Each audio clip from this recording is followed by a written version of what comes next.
जबकि गुरुदेव भगवान ने हमें क्या बताया, हमने तो उस हिसाब से भक्ति मार्ग पर चलना है, कदम बढ़ाना है, फैसले लेना है जैसा हमें गुरुदेव भगवान ने निर्देशित किया है, ना कि गुरुदेव के परिवार ने, ना कि गुरुदेव के कलयुगी बेटा बेटी भाई बंधु रिश्तेदारों ने, ना कि चंद कोऑर्डिनेटरों ने। क्योंकि सतलोक हमने अकेले जाना है, गुरुदेव भगवान के साथ जाना है, उनके ज्ञान आधार से जाना है।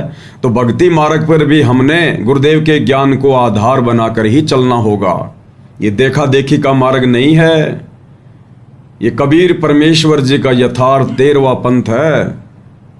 यहाँ पर ज्ञान आधार ही चलेगा, किसी की मनमानी मनमर्जी या देखा देखी वाला काम नहीं चलेगा। तो गुरुदेव क्या चाहते हैं, भक्ति मार्ग पर हमें कैसा भगत बनाना चाहते हैं, गुरुदेव के मुख कमल से सुनते हैं। अपनात्मा दास का उद्देश्य ये केवल राम कथा सुनाना नहीं है, आपको विद्वान बनाना है ताकि आप मार ना खा जाओ, भविष्य में फिर काम ना बिगड़ जाओ। और बहुत आसान तरीके से आपको समझाया जा सकता है, 1 बार 2 बार 100 बार बताऊंगा, अपने आप हृदय में समा जाएगी आपके। ये झूठ को हमने लाखों बार सुन लिया तो सच्ची होगी, सत्य को भी सैकड़ों बार सुनोगे अपने आप, सत्य तो है ही सत्य। या तो ऐसा जगह बना देगी फिर कोई टस से मस नहीं कर सकता। इसी प्रकार भाई और बहनों, गुरुदेव भगवान के 2014 में जेल जाने के बाद में काल प्रेरणा से पीछे से गुरुदेव के कलयुगी परिवार ने, इन कोऑर्डिनेटरों ने, इन अज्ञानियों ने बेचारी नादान संगत को पूरी तरह से काल की गोद में बैठा दिया। झूठ पर झूठ, झूठ पर झूठ, पाखंड पर पाखंड, पाखंड पर पाखंड, गुरुदेव की हर एक मर्यादा तोड़वा दी, दुनिया भर के कुकर्म करवा दिए, ज्ञान विरुद्ध हरकतें करा दी, और बार बार गुरुदेव का नाम लेकर, गुरुदेव का आदेश बताकर। तो बेचारी संगत ने सैकड़ों बार झूठ को सुन सुन के ये सोच लिया कि भाई होगा गुरुजी का आदेश।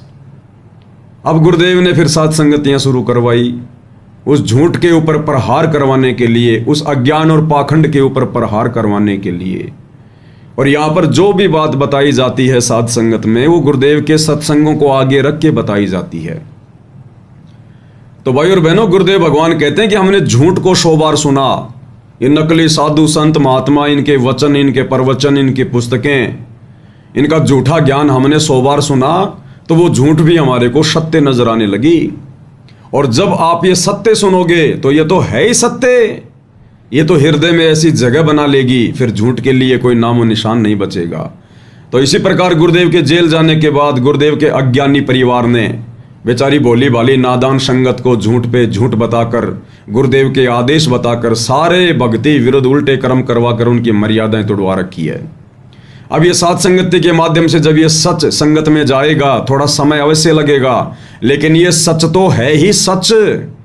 और एक ना एक दिन देखना, इन मनवश काल प्रेरित लोगों के अज्ञान और पाखंड के ऊपर ऐसी चोट पड़ेगी, ये संगत भी हाथी की तरह सिर धुन धुन के पछताएगी, सिर धुन धुन के, कि काश हम पहले सात संगति से जुड़ जाते, परमात्मा जी के ज्ञान को आधार बनाकर भक्ति करते, देखा देखी में ना चलते, इन कोऑर्डिनेटरों को, गुरु जी के बेटा बेटी भाई बंधु रिश्तेदारों को परम भगत मानकर अगर हम धोखा ना खाते, तो आज हमारी मर्यादाएं सुरक्षित रहती और हम भी भक्ति के धनी होते।